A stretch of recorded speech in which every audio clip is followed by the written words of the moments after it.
The first sign that Grant had lost control was not a shout. It was the sound of Captain Daniel Reyes setting his white wax pencil on the clipboard.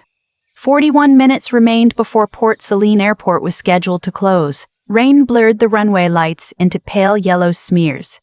Every few minutes, the old generator changed load, and the rusted baggage carousel behind us jerked forward 3 inches with no luggage on it. Grant stood inside the boarding lane wearing a gold validator band around his wrist. He looked the way he liked to look when cameras were nearby. Calm, expensive, inevitable. Daniel tapped a symbol on the Airfield Continuity Grid beneath the passenger manifest. A hollow triangle. "What does this mean?" he asked. Grant barely looked down. "Secondary extraction point." Daniel did not correct him. That was what made the room quiet. Lydia Chen, the North Star executive responsible for approving the contract, lowered her folder. Howard Mercer stopped turning the red tab in his binder. June looked up from her camera. I stood beyond the glass barrier with a temporary badge clicked to my jacket. Family, quietest. Grant had arranged that detail himself. "The aircraft is fueled," Grant said. "We can review notation after departure." Daniel kept his hand on the grid. "Who wrote this?" Grant smiled. "Mercer Global Response owns the system." That was not my question. The carousel jumped again. Daniel looked through the glass. His eyes passed over me, then returned. The muscles beside his mouth tightened.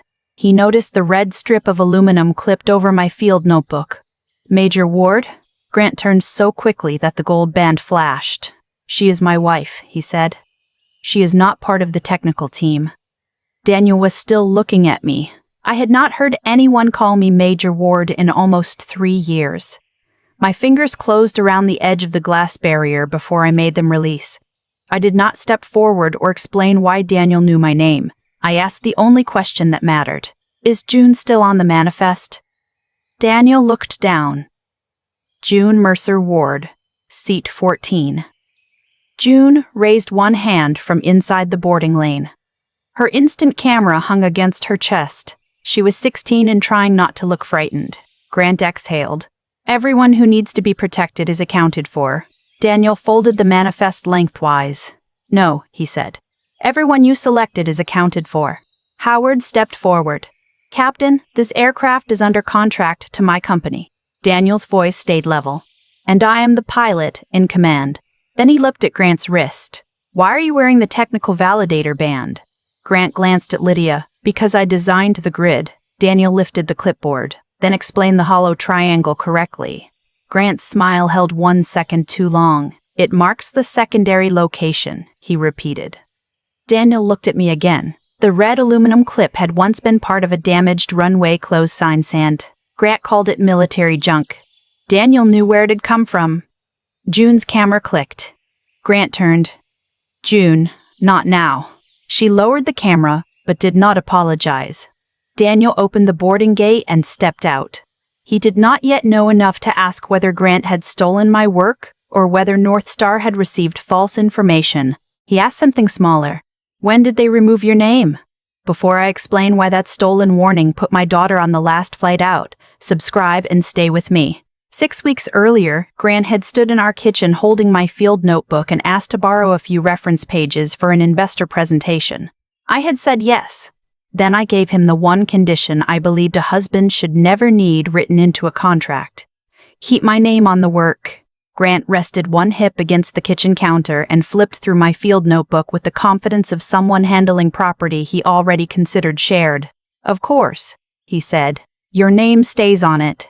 The red aluminum clip held 3 pages together near the back. It was no longer than my index finger, cut from a damaged runway closed sign after a hurricane mission at Joint Base Charleston in South Carolina 12 years earlier. Daniel Reyes had filed the edges smooth and bent it around the cover when the original clip snapped. Grant touched it with his thumb. "You still carry this thing?" "It works. It looks like scrap metal. So does most equipment after it saves somebody." He smiled as though I had made a joke. Then he scanned the pages he wanted at the printer beside our pantry. I stood close enough to see the headings. Source age, surface condition, lighting reliability, fuel access, medical support, ground approach, At the bottom of each page was my name and consulting mark. The notebook was not classified. Nothing in it belonged to the Air Force. I had built the grid after leaving active duty, using public airport data, client interviews, and years of watching confident people confuse information with permission. That distinction mattered to me. It should have mattered to my husband. Grant handed the notebook back. I only need reference material. The investor deck is not the final technical package. I believed there was a difference. That was the first mistake I could name later without lying to myself. 3 days later, Grant stood before the North Star evaluation team and called it the Mercer Grid. A blue map of the Caribbean filled the wall behind him. Small airport symbols appeared as he described how Mercer Global Response could identify safe corporate extraction points during a regional crisis. My categories were there. My thresholds were there. My thresholds were there.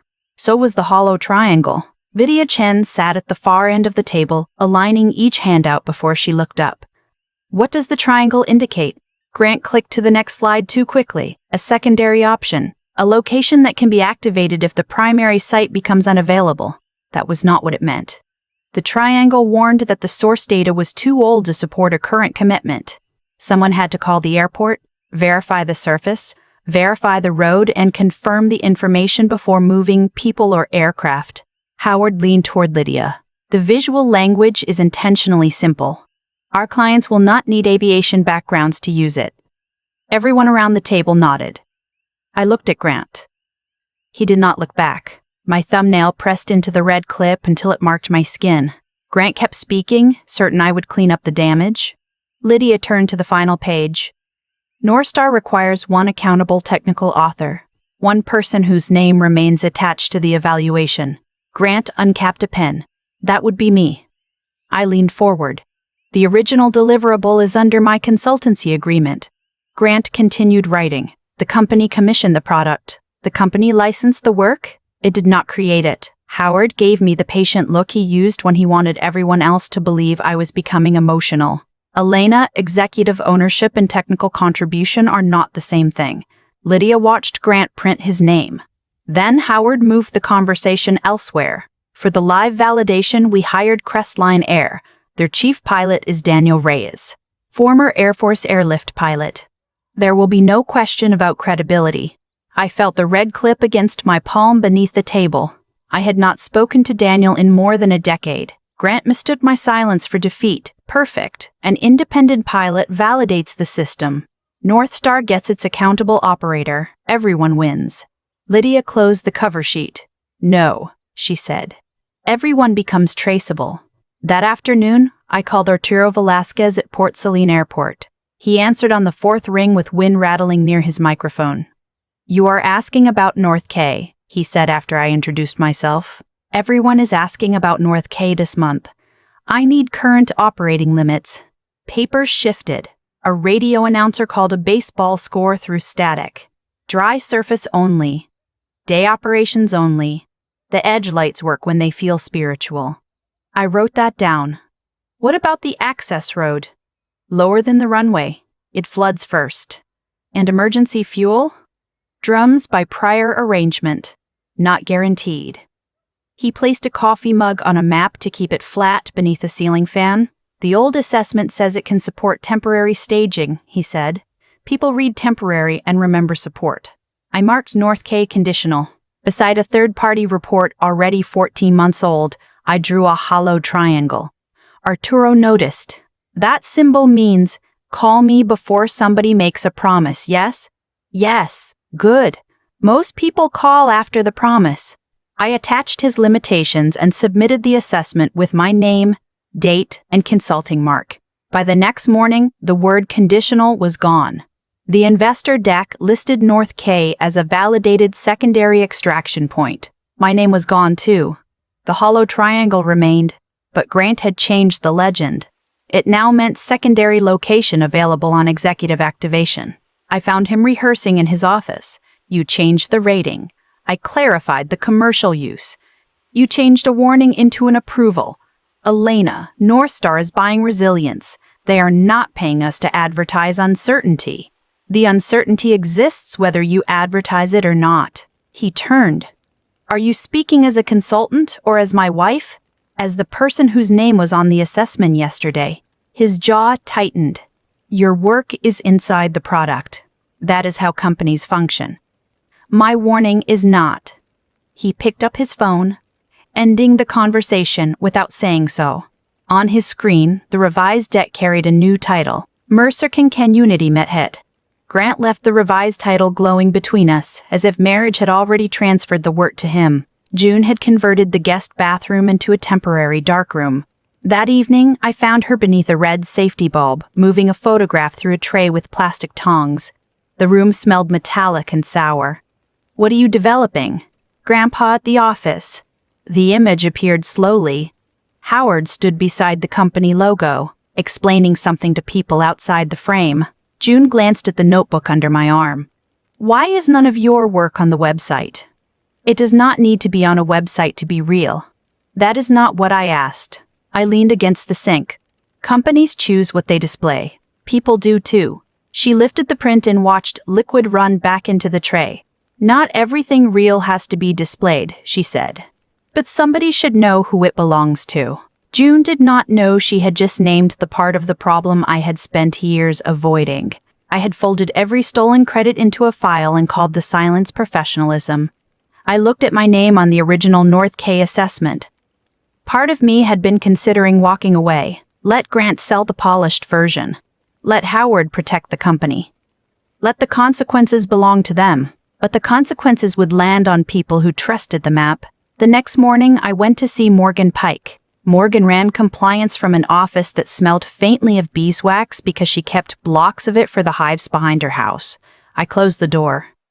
Does the document system retain prior versions? She removed a dead bee from her blouse and placed it in a tissue.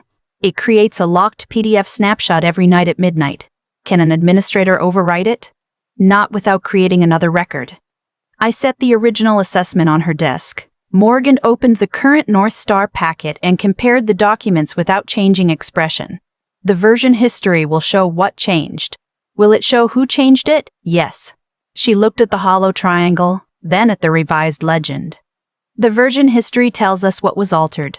A preservation record tells us whether the person altering it understood the change might become evidence. How do I create one? You do not create it. She turned her monitor toward me. You request preservation under the existing policy and the system records the request. Outside her office, a printer began feeding pages. Morgan placed her hand over the mouse but did not click. If I do this, the board will know before lunch. I thought about Arturo's access road. June's photograph. Grant signing his name beneath my work. Do it, I said. Morgan clicked the preservation request. The confirmation appeared at the bottom of the screen. Request record. Noticed pending. Nothing exploded. The printer outside kept feeding paper as though the company had not just divided itself into a before and an after. Morgan leaned back. You have until the board opens the notice. Maybe an hour. What happens then? They ask why a consultant married to the chief operating officer is preserving documents connected to his project. That is not what I asked. One corner of her mouth moved. No. What happens is that everyone starts choosing which version of themselves they want the record to remember. Howard called me 23 minutes later. His assistant had placed a folder at the chair across from his desk. Howard preferred prepared rooms. He believed surprise happened to people who failed to control the furniture. Grant stood by the window. Howard did not invite me to sit. 42 people receive paychecks from this company, he said. A house key lay beside the folder. The bridge facility is $1,800,000. It matures in 32 days. My house secures part of it. If North Star signs, we stabilize. If they do not, the lender can replace management and begin liquidation. There it was. Fear, measured in days and dollars. Howard pushed the folder toward me. You can protect your name or protect 42 paychecks. At the moment, you cannot do both. The document was titled Technical Contribution Clarification. It stated that Grant had adapted informal household notes into a corporate methodology. It said I had never objected to the company using the material. It assigned operational interpretation to the executive team. At the bottom was a line for my signature. These were not household notes. Howard's voice stayed calm. Do you understand what happens to Morgan if this contract fails? To the dispatch team? To the people who trusted us enough not to leave? Do they know Grant changed a conditional airstrip into a validated one? Grant turned from the window. You are taking the narrowest technical concern and making it morally absolute. A flooded access road is narrow? The exercise is controlled. Until it is not. Howard tapped the paper. This is a clarification. No, it is a transfer of responsibility. Grant came closer. Sign it. We correct the attribution after the contract is secure. When? He did not answer. That silence was clearer than anything in the folder. I slid the document back. No. Howard's hand closed around the house key. Grant's voice dropped. You are risking everyone because you need your name on a chart. I am risking the contract because you removed a warning. I left before either man could rename that sentence. In my office, I wrote the dissent in language no one could mistake for marital anger. North K had not been validated for wet weather staging. Its access road flooded before the airstrip. The source data was 14 months old. My original legend had been altered. My name had been removed after delivery. I did not accuse Grant of theft. I documented actions. At 11:47, I submitted the dissent through the compliance portal.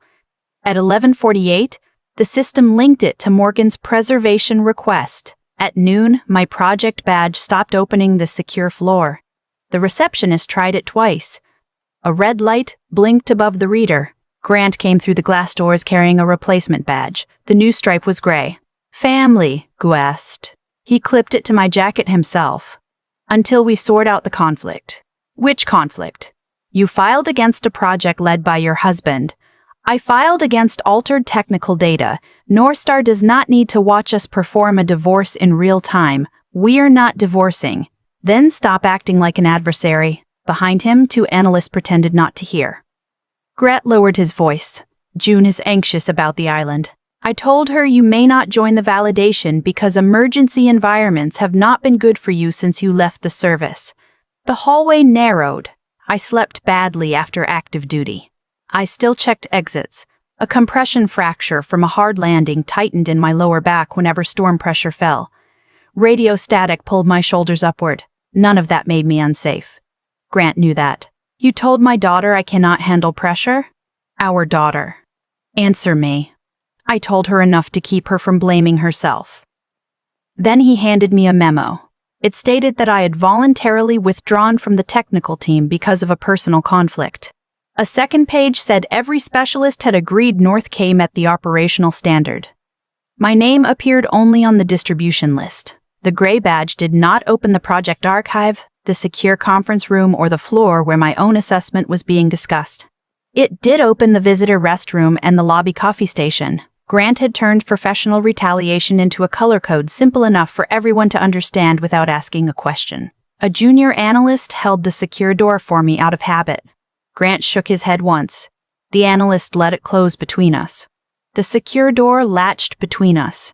I removed a gray badge, turned it face down in my palm, and stopped reaching for the handle. I stopped trying to make Grant understand. Protect June. Protect the record. Keep anyone from trusting North K for the wrong reason. That evening, I compared Grant's presentation files against my notebook. On 3 pages, a thin diagonal scratch crossed the lower margin. The red aluminum clip had left that mark after years of rubbing against the paper. Grant had not copied a clean consulting packet. He had scanned my field notebook from our kitchen. I could prove which pages he used. I could not yet prove why he changed them. The distinction mattered. I placed the North K assessment beneath the clip, closed the notebook, and booked my flight to St. Aurelia. My phone lit with the message from June. Dad says you may stay home. Are you sick? I typed 3 answers and deleted all of them. No, I wrote. I am going. Grant had removed me from the validation team. He had not removed the weather. Rain began before our aircraft reached the island. At Port Selene, Arturo met me beside a utility cart with one windshield wiper stuck halfway across the glass. You arrived with the storm. I hope to arrive before it. That is what storms are for. They correct confidence. He drove me to the operations room, where an old radio carried a baseball game through static. A paper cup of coffee waited beside his rain log. It contained enough sugar to preserve fruit. Arturo opened the plastic-covered ledger. North K received 3 inches since midnight.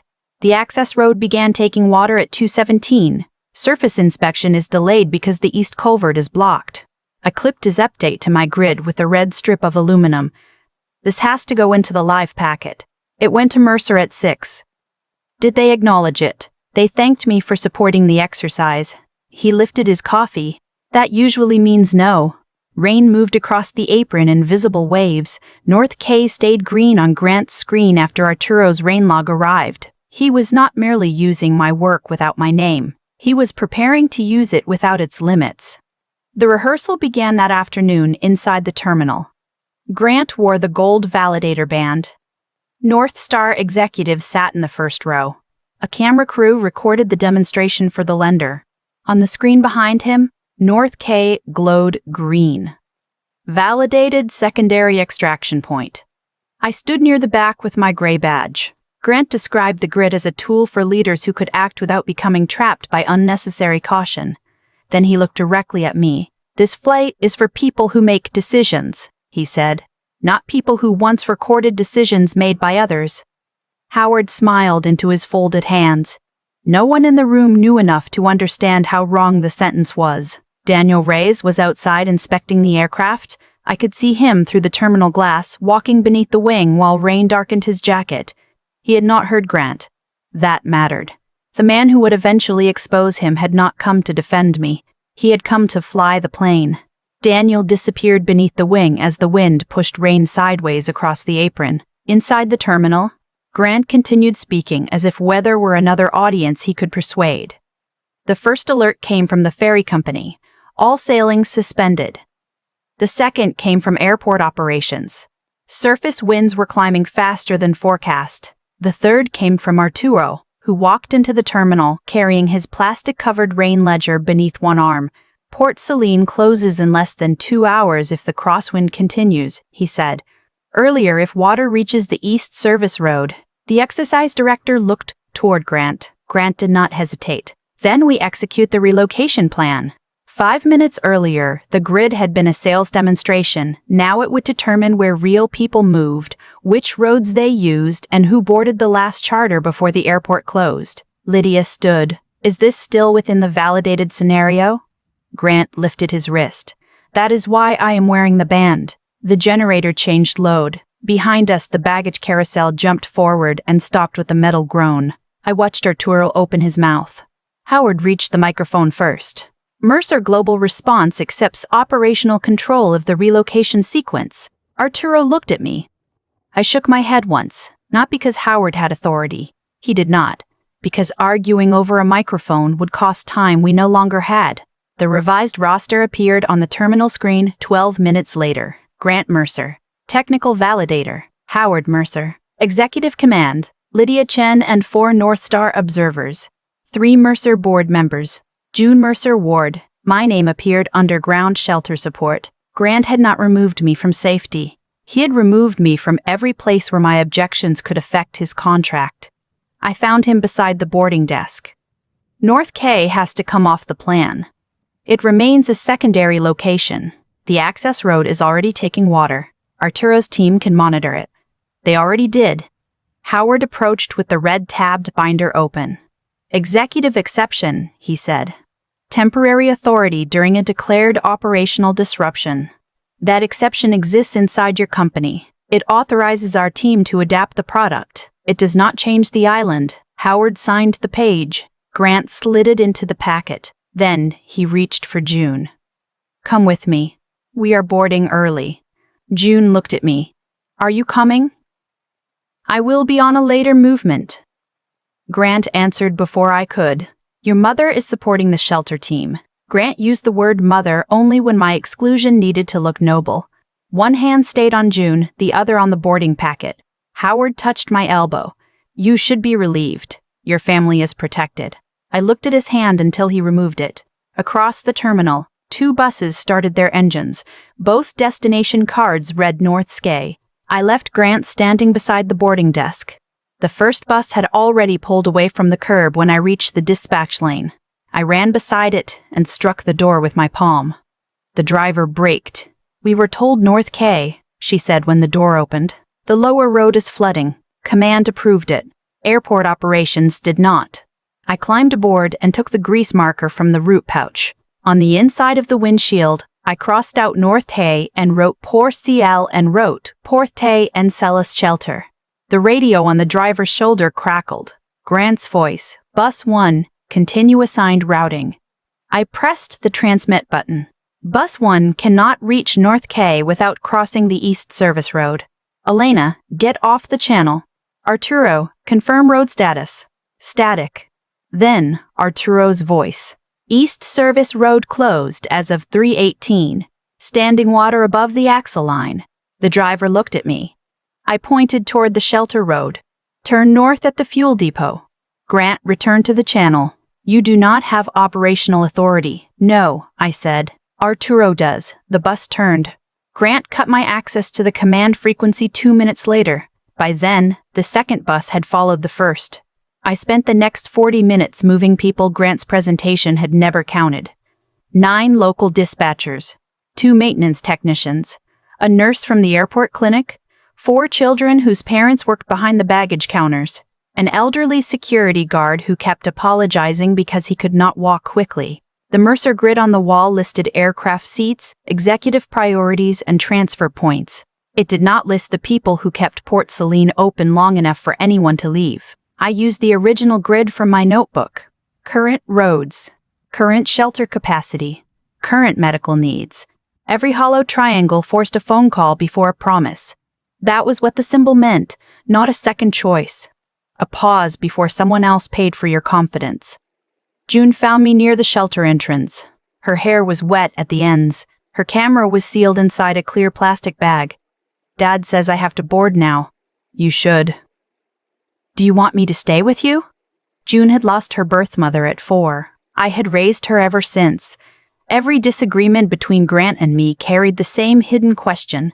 Who leaves this time? I tightened the strap on her backpack. "The safest place for you is on that aircraft." With him. With a licensed crew and an airport that is still open. That was not what I asked. "No." The word came out quieter than I intended. "I do not want you to stay because you think choosing me means refusing him." She looked through the terminal glass. Grant stood with Lydia and the board, talking with both hands. "Is he lying?" "Yes." "About the airstrip." "And about me." "Yes." "About the airstrip." "And about me." June nodded once. She did not cry. I knew one of those. She handed me a fresh instant photograph. Howard stood in the background of the rehearsal, signing the red-tabbed page while Grant watched. I took it because Grandpa looked like he was signing a check in church. I almost smiled. "Keep it with you." "Why?" "Because it is yours." June slid the photograph into its sleeve and held it to her chest. At the boarding lane, Grant was waiting. "You are delaying departure. I was moving your staff out of a flooded route." "They are not my staff. They are contracted local support." Lydia heard him. Her expression did not change, but her pen stopped moving. Grant noticed too late. He turned toward the board and raised his voice. "Elena is no longer part of the operational team. Her objections are personal and have already been resolved internally." I stood outside the lane in my wet jacket and gray badge. "Does the grid in the cockpit include the original source legend?" Grant looked at me as though I had asked the question only to embarrass him. "No one needs a legend to understand a triangle." Howard gave a small, tired laugh. "This is exactly the problem. She cannot separate documentation from decision-making." Grant touched the gold band. "This flight is for people who make decisions. There were cameras, investors, employees, my daughter. 6 weeks earlier." That sentence might have made me explain myself. Now I only looked at the boarding clock. 58 minutes. "June is on the manifest?" I asked. Daniel had returned from the aircraft and stood near the cockpit door, but Grant answered, "Seat 14. Then board. June stepped through the lane. She did not sit beside Grant. She chose a seat near the main door and placed her camera bag on her knees. The investor assigned to seat 6 canceled when his private security team found a hardened hotel shelter closer to the terminal. The gate agent marked the seat open. Grant did not offer it to me. He placed the contract packet on Daniel's clipboard and took the technical observer seat behind the cockpit. Howard carried the executive exception binder aboard. Lydia followed with the unsigned North Star agreement. From outside the glass, I could see Grant fastening his belt beneath the gold band. Everything he wanted was now inside that aircraft. The client, the contract, the title, the system carrying his name. He had my work in front of him and me outside the gate. Grant settled into the observer seat without looking back at the open one. Arturo stood beside me, rain dripping from the brim of his cap. Will they depart? If Daniel accepts the packet. Inside the aircraft, Daniel opened the grid. His eyes moved down the legend, then stopped. He touched the tip of his white wax pencil to the hollow triangle. The generator changed load. The baggage carousel jerked forward 3 inches. Daniel looked through the cockpit doorway toward Grant. What does this mean? Grant answered without looking down. Secondary extraction point. Daniel placed the pencil on the clipboard. 41 minutes remained before Port Selene Airport closed. That is not what it means, he said. Grant shifted in the observer seat. It is the symbol our system uses for a secondary extraction point. No. Daniel touched the hollow triangle with one finger. It means the source is too old to support a commitment. The aircraft cabin had gone still enough for me to hear rain striking the fuselage. Daniel looked through the open boarding door. 12 years ago at Joint Base Charleston, Major Ward marked that symbol beside an official report almost 3 hours old. It said the runway was dry. It was not. She held our 17 on the ground. I signed the crew statement. Grant laughed once, without humor. You are confusing a common aviation notation with a corporate product. Daniel turned back to him. I watched her draw it. He did not describe medals or missions. He did not tell the board I had saved his aircraft. He only stated what he had personally seen and what Grant could not explain. Then, he picked up the grid. Who wrote this? Lydia stepped into the aisle, opened the source packet. Grant unfastened his belt. We do not have time for an authorship dispute. We have time for the person responsible for this document to be identified, Lydia said. Howard opened the red tab in his binder. The company owns the methodology. Lydia did not look at him. Morgan, send me the original cover sheet. Morgan stood near the boarding door with her tablet. Her hands were steady, though a red patch had appeared along her neck. The current packet lists Grant Mercer. The original, Lydia repeated. Morgan opened the nightly archive. The first page appeared on her screen. Airfield Continuity Grid, prepared by Elena Ward, independent airfield risk consultant. Accountable technical author. Grant leaned into the aisle. That was an early formatting version. Morgan opened the next file, then the next. Each midnight snapshot carried my name until the day after I filed the North K assessment. The following version replaced it with Grant's. The family guest memo had been created 6 minutes later. 34 minutes remained. Lydia looked through the open door at the gray stripe on my badge. Mrs. Ward, did you voluntarily withdraw from the technical team? No. That was all I said. Morgan pulled up the preservation record. The system received her formal dissent before the withdrawal memo was issued. Grant's face tightened. This is an internal governance matter. Lydia closed the contract folder. It stopped being internal when you submitted the altered packet to North Star. June's fingers tightened around the camera bag on her knees. She'd spent the entire flight preparation watching adults decide which version of events would become official. Lydia shut the unsigned folder. June watched the lie stop there. Lydia turned to Arturo. What else changed? Arturo stepped aboard carrying his rain ledger in a clear plastic sleeve. North K. He opened to the current week. The airstrip can support limited dry weather staging in daylight. It cannot support the description in this packet. Grant pointed toward the window.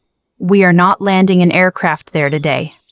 No, Arturo said. You are moving people toward it. He showed Lydia the entries. 3 inches of rain since midnight. East Access Road closed at 3:18. No reliable night lighting. No confirmed fuel stock. Daniel compared the ledger with the grid. The original version marked North K conditional. Grant's version marked it validated. The triangle is still beside the source, Daniel said. Grant looked relieved for half a second. Exactly. The warning remained visible. You changed the legend, Daniel said. You left the break in place and renamed it an accelerator. One of the board members stood and stepped into the terminal. A second followed, already speaking into his phone. 28 minutes remained. Howard raised the binder. The executive exception authorized an operational adaptation. Arturo looked at the red tab. Your exception cannot lower the water.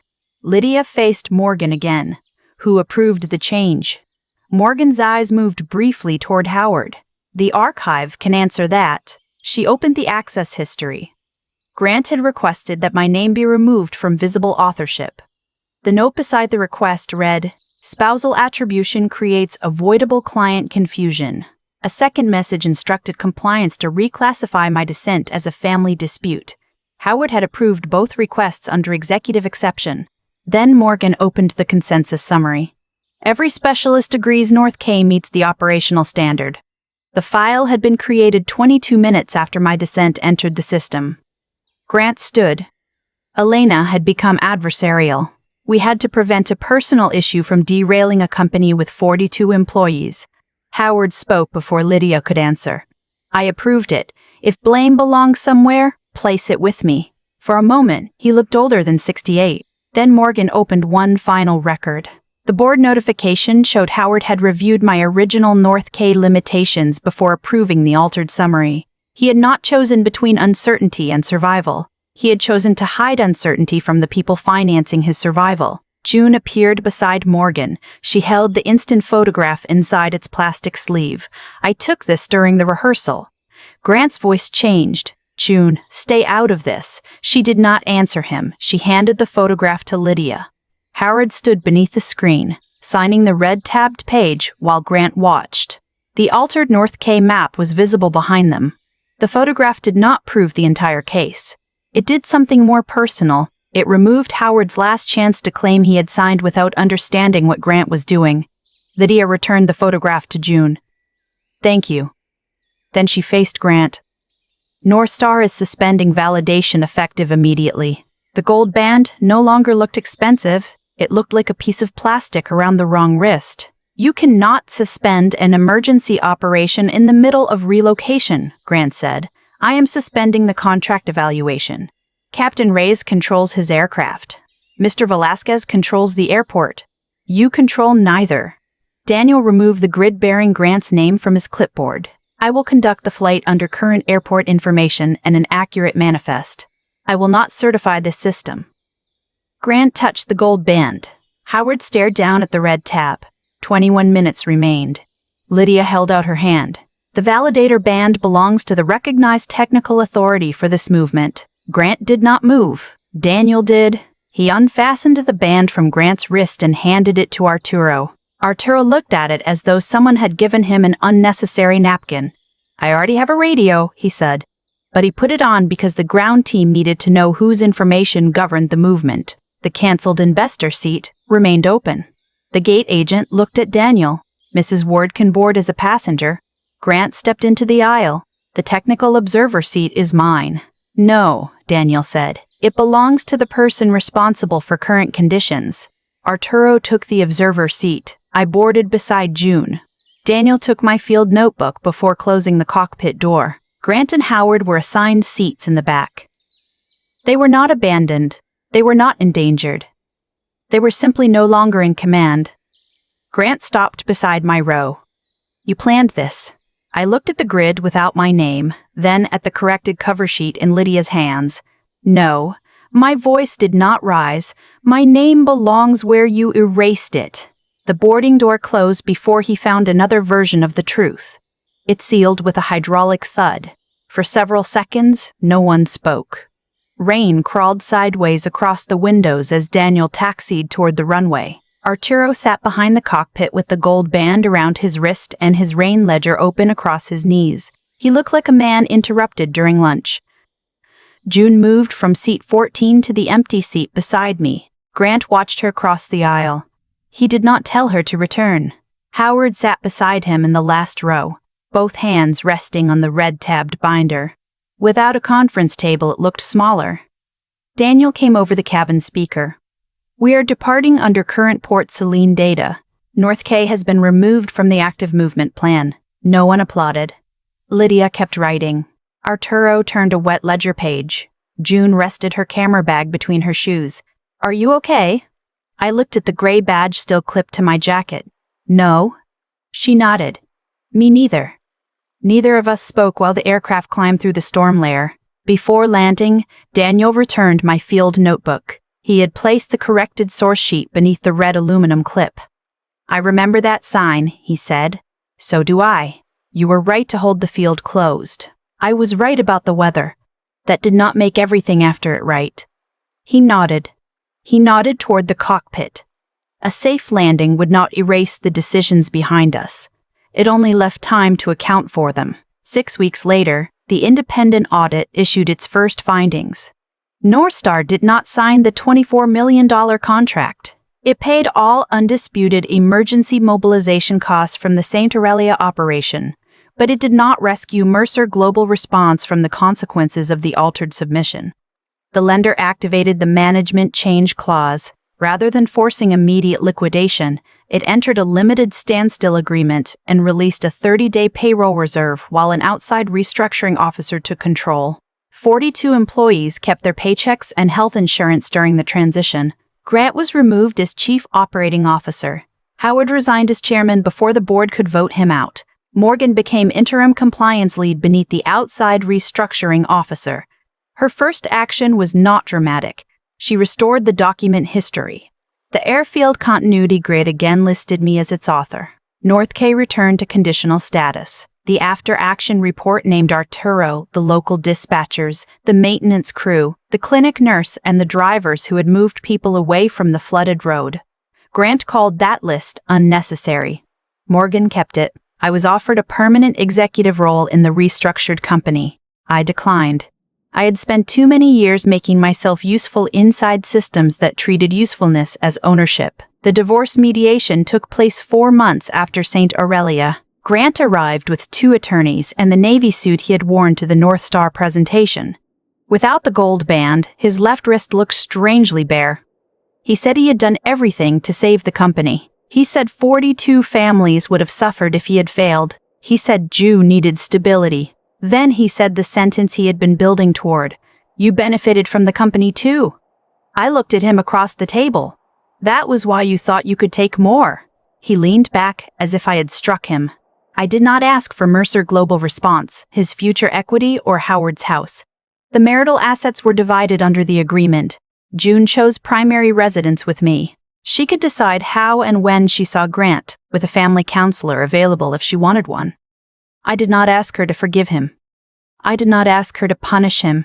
Children should not become judges because adults refuse to become accountable. Howard was limited to written contact concerning June. He sent 1 letter apologizing for allowing business pressure to distort family decisions. I returned the envelope unopened. Howard had named the pressure, not the act.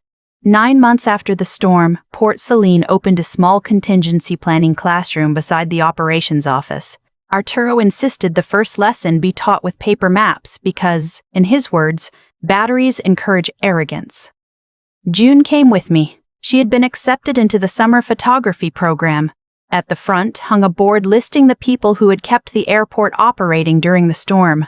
Arturo Velasquez, 9 dispatchers, 2 maintenance technicians, the clinic nurse, both bus drivers, the security guard who had apologized for walking slowly. No executives appeared above them in larger type. I used the red aluminum strip to hold the list against the board. June raised her camera. Do you want to be in this one? I stood beside the names. No, take the list. She did. The shutter clicked. For years, I believed good work would speak for itself. I was wrong. Work has no voice.